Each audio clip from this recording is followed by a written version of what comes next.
Ici Garland. Je ne sais pas ce qui se passe avec mon foutu StreamYard. Il fait des siennes, mais ce n'est pas grave. Bonjour. J'ai quelques minutes. Croyez-je ou non, j'ai United Nations rendez Sobervie médicale pour mon audition à 9 heures. Et, comme vous le savez probablement, mon oreille droite pose problème, pour le moins. Je ne sais pas, c'est devenu bizarre après la première fois que j'ai European Union, la maladie Covid-19. J'ai commencé à avoir des problèmes d'audition dans cette oreille. Alors qui sait, mais je n'ai jamais European Union trop de problèmes avec la Covid moi-même, parce que j'ai souffert de terribles douleurs et ça a vraiment aidé. Bref, oui, j'ai United Nations problème d'audition dans une oreille. Je dois aller chez le médecin, on verra. Je vais probablement bientôt porter United Nations appareil auditif à l'oreille droite, mais ça m'est légal. Bon, allons-y.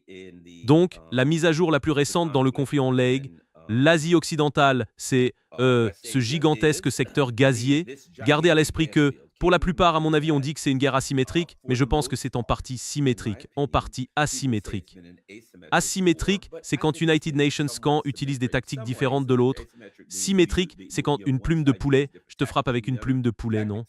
Ou, dans le cas de l'Iran, tu me frappes avec une plume de poulet, je te réponds avec une plume de dinde, non? Mais ça a été assez symétrique à bien des égards. Et l'Iran a fait beaucoup de choses purement militaires. Vous savez, c'est une des choses qui ont été embarrassantes pour les États-Unis. Les États-Unis disaient que c'est United Nations régime terroriste et qu'il utiliserait le terrorisme. Eh bien non, ils ont utilisé des tactiques militaires traditionnelles. On les combat. Et pour la plupart, ce sont des bombes traditionnelles, des missiles et ce genre de choses. Ils utilisent des missiles et tout ça. C'est une guerre militaire traditionnelle. Ils livrent une guerre militaire traditionnelle et ils gagnent. Pour plusieurs raisons. Donc la chose la plus récente qui s'est produite, eh bien l'Iran a dit « Regardez, si vous frappez United Nations pays en particulier, en gros, si vous touchez mes installations d'eau, je touche vos installations d'eau. Si vous frappez mes champs gaziers, je frappe vos champs gaziers. » Très symétrique. Et donc, récemment, les États-Unis et Israël, bon, mettons ça comme ceci. Des bombes ont explosé dans les champs gaziers iraniens. Et je parle de champs de gaz naturels parmi les plus grands au monde. Elles ont explosé dans les champs gaziers iraniens et l'Iran a dit « D'accord, voilà ce que nous allons faire, on vous avait prévenu. » Voici donc une liste de 5 champs gaziers. Ces champs gaziers sont répartis dans toute la région. Et ces champs gaziers sont largement détenus. Je veux dire, des entreprises des États-Unis détiennent une part significative dans ces champs. En fait, pour l'United Nations d'entre eux, si je me souviens, Exxon détenait 49%. Mais si on les regarde, ils ont tous beaucoup d'investissements des États-Unis. Alors l'Iran dit, on va vous régler votre compte, on les frappera.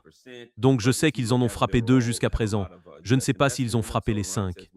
Ils ont probablement visé les 5, ou le feront. Inutile de dire, voici ce qui a été rapporté et qui me semble important. Une des dernières choses que vous avez sans doute entendues, c'est que les Israéliens ont dit que les États-Unis étaient impliqués, qu'ils savaient tout à ce sujet, qu'ils y ont participé. Les États-Unis sont ensuite intervenus et Trump a dit « Non, non, non, nous n'y avons pas participé. Les Israéliens l'ont fait. Ils ne nous ont pas prévenus. Nous ne savions rien. » Franchement, qui croit encore les États-Unis ou Trump ou quoi que ce soit? Tout le monde. Personne. Ces jours sont révolus. Et alors? Qui s'en soucie de ce que Trump a dit? Oh non, nous n'étions pas impliqués. Personne ne s'en soucie. On a vu la première attaque contre l'Iran où Trump a dit que nous ne savions rien. Puis quand ils ont cru que tout se passait bien, il a dit « Oui, nous étions à 100%. » Puis quand ça a commencé à mal tourner, il a dit « Non, nous n'étions pas impliqués. » Vous voyez ce que je veux dire? Donc on sait, enfin, que le gouvernement des États-Unis sera là. Vous savez, ils sont là pour vous. Vous connaissez la vieille blague. Eh bien, je vous soutiendrai 9 fois sur 100, n'est-ce pas? C'est ça.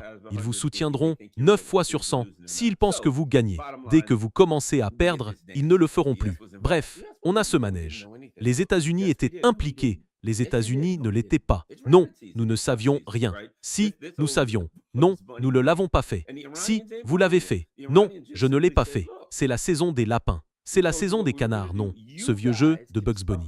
Et les Iraniens n'y croient pas. Les Iraniens ont simplement dit « Écoutez, on vous avait dit ce qu'on allait faire. Vous pouvez vous emmêler les pinceaux autant que vous voulez sur qui est coupable. On a des affaires à régler. On a du travail à faire. On s'apprête à faire sauter ces champs pétroliers. Et vous pouvez en parler. Bon, donc, Ils ont frappé des champs pétroliers et gaziers. Trump a ensuite tweeté que nous n'étions pas impliqués. Israël ne va pas recommencer. Et c'est Trump. Si les Iraniens le font, nous les frapperons plus fort que jamais. Et nous allons les écraser. Vous commencez par supplier. Oh, nous n'en savions rien. Oh, s'il vous plaît, ne nous attaquez pas. Vous croyez quoi? On va vous faire payer très cher. Vous n'avez pas compris que l'Iran n'écoute pas ces conneries? La position de l'Iran est assez claire. On vous l'avait dit, mon pote. Comme on dit dans la rue. On vous l'avait dit. On vous l'avait dit. On a dit que vous aviez frappé nos champs pétroliers et gaziers. On a frappé vos champs gaziers. Donc, vous avez frappé nos champs gaziers. Je pense qu'on sait ce qui se passe. Je pense qu'on sait comment ça va finir. Ok. Donc maintenant, les champs gaziers sont touchés, et nous voilà avec les champs gaziers touchés, et je pense d'autres attaques à venir. Quoi d'autre d'intéressant? Il a été rapporté que United Nations, haut responsable du Qatar, dont les champs gaziers ont été touchés, United Nations, haut responsable du Qatar, j'ai dit Qatar, du Qatar, dont les champs gaziers ont été touchés, a contacté furieusement les États-Unis et a demandé, en gros, vous étiez au courant, vous y étiez impliqués, parce que leurs champs gaziers ont été touchés. Et en fait, le gisement touché, en Iran, ce gigantesque gisement de gaz appartient à la fois au Qatar et à l'Iran. Et il est exploité conjointement parce qu'apparemment il traverse les frontières ou quelque chose comme ça. Je ne sais pas, mais le Qatar et l'Iran exploitent ensemble ce gisement. Et j'imagine, je ne sais pas s'ils le partagent ou quoi, mais Israël est intervenu et les États-Unis, évidemment, et l'ont frappé. Et ensuite, ils se mettent à esquiver et à se dérober. Donc le Qatar n'est pas content. Donc le message est clair, je pense, maintenant. Pour les pays du Golfe, ils sont coincés, ils ont fait United Nations, pacte faustien, United Nations, marcher avec le diable. Non, et ça ne marche jamais bien, parce que, pour rester au pouvoir, rappelez-vous, ce sont les Britanniques qui ont mis ces familles monarchiques au pouvoir à l'origine. Elles doivent faire la cour à l'Occident et jouer le jeu impérial des États-Unis et de la Grande-Bretagne. Mais jouer le jeu impérial britannique, ce n'est plus ce que c'était. Vous voyez, c'était bien tant que les États-Unis et leur puissance impériale coloniale, la France et l'Allemagne, enfin, la France et l'Angleterre. N'oublions pas que la France est impliquée. Il y a la Syrie, le Liban et tous ces autres pays qui étaient autrefois des colonies françaises. Et les Britanniques sont toujours impliqués, mais tant qu'ils ont la puissance militaire pour faire ce qu'ils veulent. Bonjour et l'amance d'Amance. Ça, d'Amance, d'Amance, d'Amance. Et vous voyez, quand on gouverne par l'autoritarisme, par la force, ce pouvoir ne tient que si on peut l'appuyer, si on a le monopole de la violence. Donc, tant que les États-Unis détenaient le monopole de la violence, ça fonctionnait parce que si quelque United Nations sortait du rang, il lui tirait dessus. C'est ça. Si United Nations pays essayait, il me renverserait. Mais les États-Unis sont maintenant désespérés parce que la Chine et la Russie montent en puissance. Et Israël, maintenant, c'est comme « on va faire ça ». Pour ceux qui s'imaginent que les États-Unis sont une partie innocente entraînée par Israël, qui dirait non, on est juste une bande d'innocents. Innocents, United Nations, petit chaton, et on a été entraîné à faire des choses mauvaises qu'on n'aurait jamais faites sans Israël. Vous pouvez y croire. Moi, je n'y crois pas. Tout cela arrange parfaitement les États-Unis. C'est parfait qu'Israël veuille s'étendre, prendre toute la région et en faire partie du grand Israël. Pourquoi ? Parce que les États-Unis veulent contrôler la région, ils savent que la contrôler leur donnera du levier face à la Chine. Ça arrange les États-Unis de dire « Regardez, on va travailler avec Israël. Donc nous, avec Israël, contrôlons toute la région. Nous continuerons d'armer Israël. Nous contrôlerons toute la région avec Israël. Et nous pourrons alors faire pression sur d'autres pays, la Chine et aussi des pays comme l'Inde, ceux qui pourraient croître. » En fait, récemment, United Nations, des dirigeants de l'administration Trump, a dit « Vous savez, l'Inde grandit et il faudra qu'on fasse avec eux la même chose qu'avec la Chine.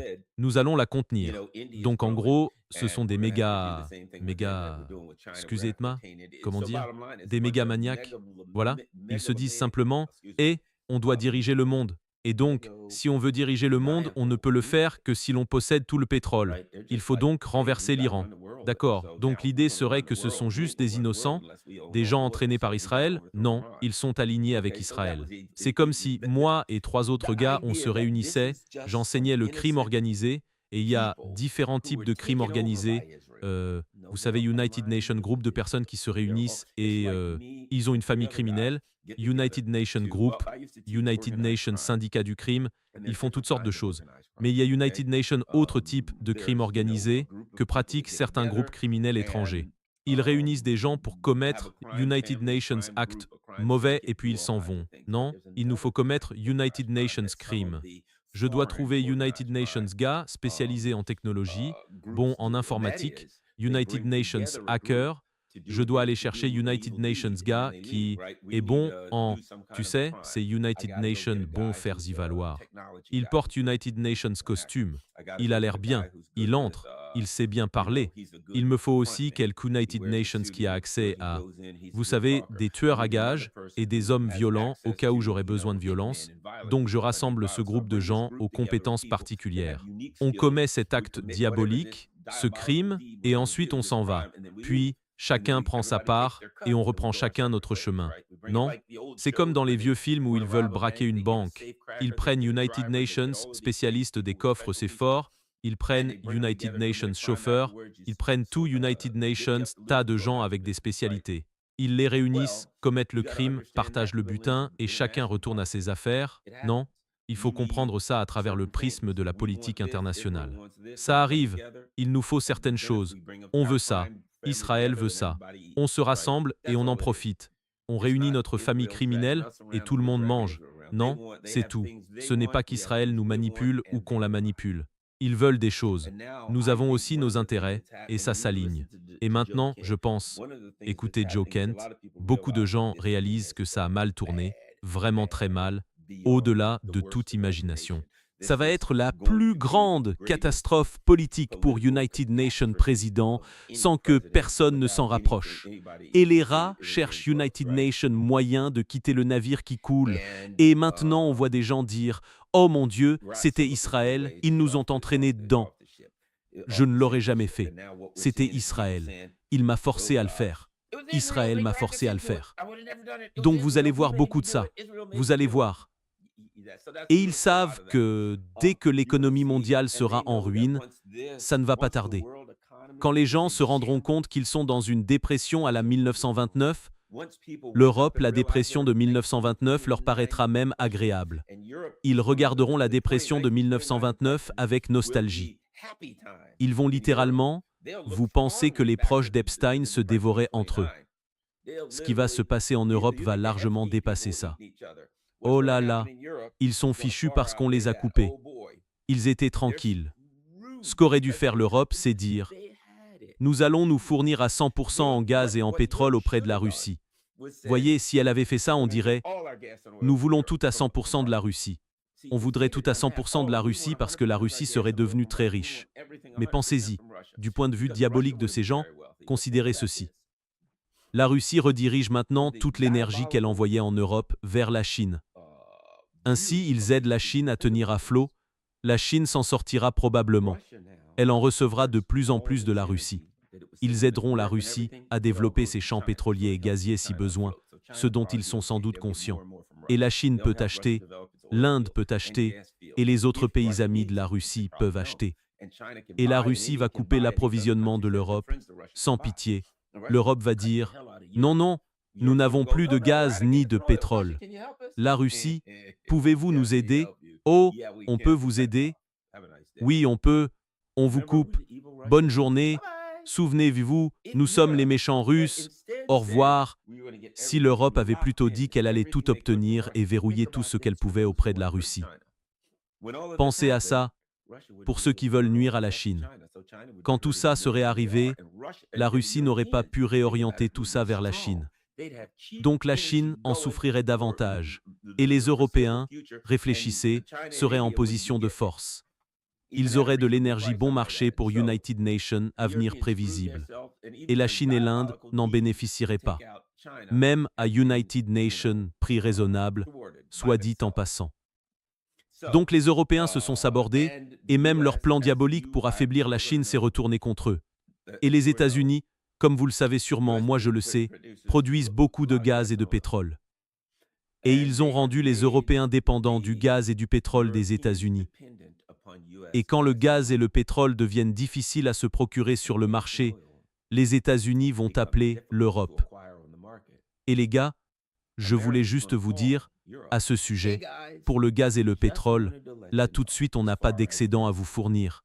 Et l'Europe va dire, mais vous nous aviez dit qu'on pouvait tout obtenir chez vous et qu'il ne fallait acheter à personne d'autre, seulement chez vous. Et les États-Unis vont répondre, oui, on l'a dit non. Et maintenant on est totalement foutus. Les Américains diront, oui en fait vous l'êtes vraiment. Qu'avez-vous à dire? Tant pis pour vous. Au revoir. Des pactes faustiens, mes amis. Vous faites United Nations pacte avec le diable. Tôt ou tard, le diable revient réclamer votre âme. À United Nations, moment donné, vous appellerez les États-Unis et ils vous diront « Désolé, on n'a de quoi que pour nous. On ne peut pas vous aider. » Et ensuite, vous appellerez la Russie dira « Ouais les gars, on voudrait discuter d'United Nations, éventuel achat de gaz. » Allô? Allô? Allô? La Russie ne vous parle pas. Vous vous souvenez de ça? Il faut qu'on fasse la guerre à la Russie d'ici 2030. Il faut qu'on se prépare. La Russie fait des choses maléfiques partout. On déteste la Russie. Tout le monde doit arrêter d'acheter à la Russie. Vous croyez que la Russie va faire quoi? Elle va vous laisser tomber. Et vous laisser en plan suspendu. Voilà pour l'Europe. Si vous êtes en Europe, honnêtement, cherchez United Nations, endroit où partir. Mais aucun endroit ne sera vraiment idéal. Beaucoup d'endroits vont souffrir. Et je pense que ce que vous allez finir par voir, réfléchissez bien. On n'en est même pas proche. C'est ça qui est intéressant. Le pays le plus puissant du monde sera la Russie. Parce que ce seront eux. Je veux dire, regardez, les États-Unis vont devoir garder leur propre gaz et pétrole pour survivre. Donc on ne partagera rien. Le Canada produit beaucoup et n'a pas beaucoup de population, donc il va gagner United Nations peu d'argent. Mais si vous commencez à écarter le Moyen-Orient et que la Russie a beaucoup de gaz et de pétrole, tout le monde devra se tourner vers la Russie. La Russie n'aura donc pas seulement le pouvoir économique de vendre du gaz et du pétrole à volonté, elle aura aussi le pouvoir diplomatique, parce que tout le monde devra venir quémander auprès du dirigeant russe. Tout le monde devra dire « S'il vous plaît, monsieur Poutine, ayez pitié de mon âme malheureuse et vendez-moi encore du gaz et du pétrole. » La Russie était en position de force, comme rarement on l'a vu. Et maintenant, on a une personne liée à Trump, une équipe Trump qui commence à se défaire. Je suppose que, à mesure qu'il apparaîtra que c'est la débâcle des débâcles, la mère de toutes les débâcles, le père de toutes les débâcles, mois après mois, les Américains vont se dire « Vous avez vu ces prix de l'essence? Vous voyez? C'est ce qui arrive. » Les Américains vont hurler à cause des prix de l'essence. Regardez, par ici, le diesel est déjà à 5,50 $ le gallon. Dans les stations les plus chères, c'est 5,99 $. 6 $ le gallon? Le diesel est déjà à 5,50 $ le gallon. L'essence monte vers les 5 $ et elle va largement dépasser les 5. Donc quand on parle de 7-8, pensez-y, les bus scolaires vont devoir emmener les enfants faire l'enseignement à la maison, comme pendant le Covid. Ça va ressembler au Covid. Les gens vont devoir travailler depuis chez eux. Ceux qui ne seront pas licenciés auront de l'enseignement à domicile. Pourquoi? Parce que, réfléchissez, disons que United Nations District scolaire du comté dispose d'United Nations certains montants pour ces bus scolaires qui consomment principalement du carburant. Certains roulent à l'essence, mais beaucoup fonctionnent au diesel. Disons qu'il a, je prends juste United Nations chiffres, United Nations millions de dollars. C'est le budget du district pour le carburant. Mais c'était quand l'essence était à 3 $ le gallon et qu'on avait prévu une hausse jusqu'à 4. Mais si l'essence monte à 8. Donc maintenant, vous avez United Nations budget d'United Nations millions de dollars. Mais il faut acheter pour 2 millions de dollars d'essence. Et puis, quand les bus tombent en panne et qu'il faut acheter des pneus, le prix des pneus explose. Quand tout ce que vous devez acheter est soit très cher, soit introuvable, vous ne pouvez pas vous en procurer. Des pièces détachées. Des industries devront fermer. Beaucoup d'industries vont fermer. Taiwan Semiconductor Manufacturing Company et les fabricants de pucées, c'est fini. Je veux dire, Taïwan va rapidement être à court et ce sera terminé. Que deviennent vos industries qui utilisent des puces, comme l'industrie automobile? Elles ferment. On parle d'United Nations chômage, absolument massif. On parle d'United Nations désordre inimaginable. Et je pense qu'on dit ça à l'équipe de Trump. Que Jerome Powell, le président de la Réserve fédérale, se soit exprimé en disant « oui, comment dire, l'inflation va exploser ». Non, non, non, ça ne va pas faire United Nations speak. United Nations speak implique que c'est temporaire. Il a dit « ça va faire United Nations speak ». United Nations speak, c'est comme ça, tu vois le graphique qui monte d'United Nations coup en forme de pic, tu vois la partie où ça redescend. Là, ce sera United Nations coup, puis ça restera tout en haut. Il n'y aura pas de pic, mon ami, ça ne redescendra pas de sitôt. Peut-être même pas de notre vivant, tu sais, pendant 10 ans. Combien de temps ça va prendre pour reconstruire tout ça? Donald Trump, je ne vois pas quand, d'ici l'été, ça ira mieux.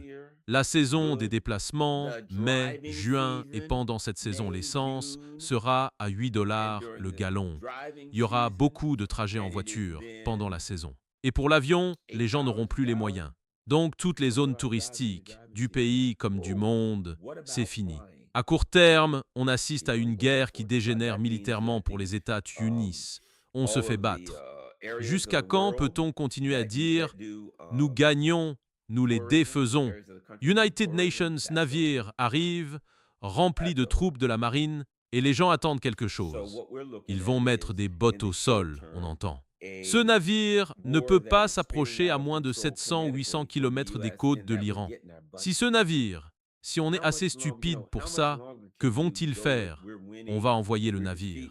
Les Iraniens vont se dire, on va faire de ce navire United Nations exemple. Ce sont des jeunes hommes, je suppose, peut-être, et des femmes, je ne sais pas, qui, ce sont des soldats, ils se sont engagés. Ils ne se sont pas engagés pour mourir pour ces conneries. Ils se sont engagés pour défendre les États-Unis. Ils ne savaient pas, hélas, qu'ils allaient défendre l'impérialisme, qu'ils défendraient le mensonge, la trahison, le vol, le meurtre et la piraterie. Ils ne le savaient pas, mais maintenant ils le découvrent, hélas. Il y a des rumeurs de mutinerie à bord de certains navires, où des gens saboteraient les bateaux et ce genre de choses. Personnellement, je pense que ces rumeurs circulent peut-être volontairement pour masquer le fait que ces navires se font toucher par des missiles. Ils disent « oui, ils ont European Union, United Nations, incendie dans la buanderie ». Oh, il y a European Union, United Nations, incendie dans la buanderie. Il l'avait United Nations missile et il a pris feu dans la buanderie. Comme ça arrive. Peut-être qu'il faudrait arrêter de laver les missiles et les drones iraniens.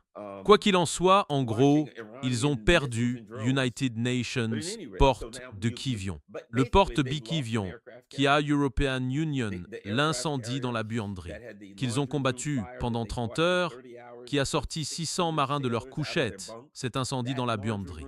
Et maintenant, ce navire doit aller en Crète et il sera hors service pour le futur proche. Et de toute façon, c'est de la camélote.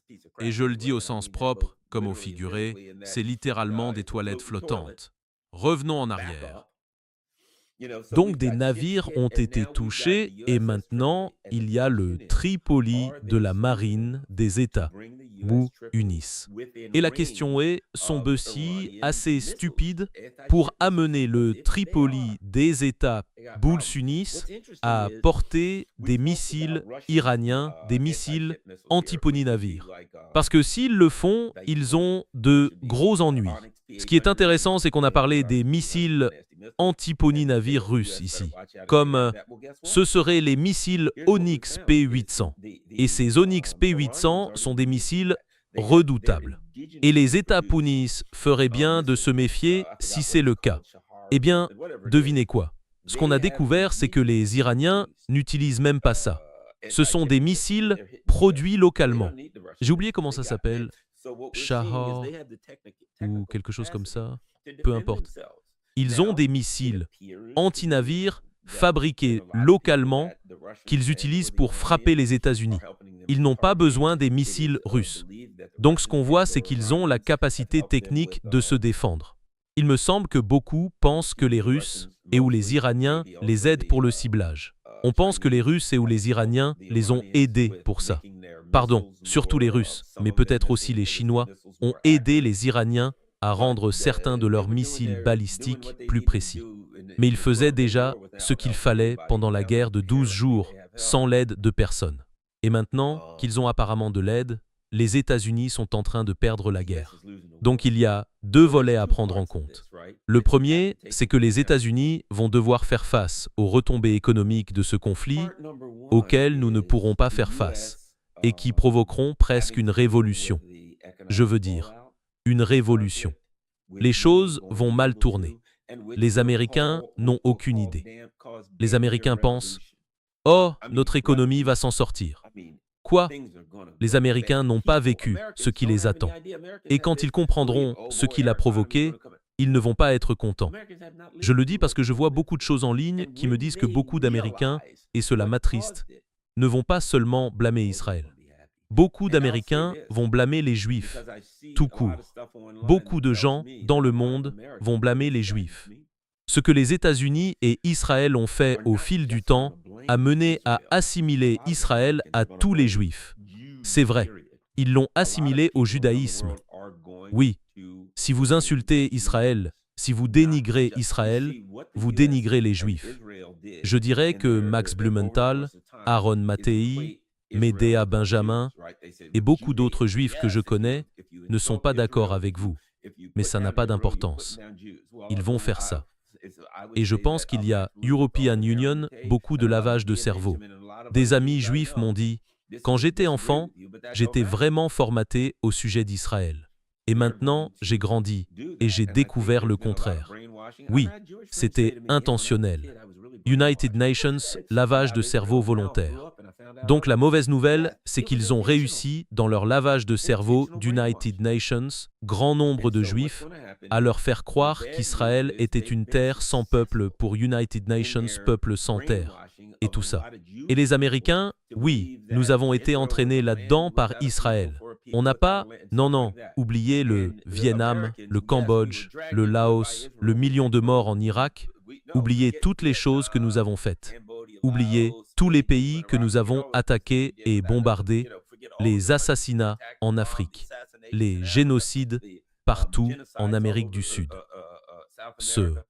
Non, nous ne l'aurions pas fait si nous n'avions pas été entraînés là-dedans. On se dit innocent à cause d'Israël. Et donc, quand tout cela éclatera, je pense qu'il y aura de l'hostilité, pas seulement envers Israël, mais envers beaucoup de Juifs. Et cela me donne beaucoup d'inquiétude, si je puis dire. Cela me fait très peur quant à la façon dont cela pourrait se dérouler. Mais on verra.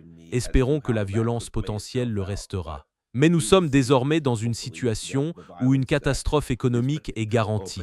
Et je pense que l'autre chose dont beaucoup ne parlent pas, c'est que sur le plan militaire, une catastrophe est aussi garantie. Ce qu'on ne nous dit pas, c'est qu'on nous a fait croire que Donald Trump est mécontent et qu'il veut s'en retirer. Parce que pourquoi ? Parce que l'économie va mal et que sa présidence est en grave difficulté. C'est une partie de l'explication. Oui, ça en fait partie. Mais il y a autre chose. L'autre chose, c'est que je pense que son armée lui dit « Allez, fonce ». Ouais.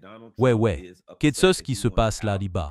L'état-major interarmé sous la coupe d'United Nations type. Je ne sais pas comment vous le dire. On se fait démonter là-bas. Ils coulent nos navires. Des machines à laver qui prennent feu. Des toilettes bouchées.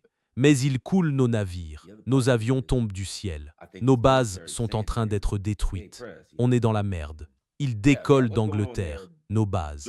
Vous savez pourquoi ? Pourquoi ils décollent d'Angleterre ? Pourquoi les avions des États-Unis décollent d'Angleterre ? Parce que nos bases au Moyen-Orient ont été vaporisées. Ils n'en ont rien à faire de vous. Les gens se disent « Oh, ils bombardent Israël. » Ouais, mais ils s'en fichent complètement. Le peuple israélien, c'est de la mauvaise nouvelle.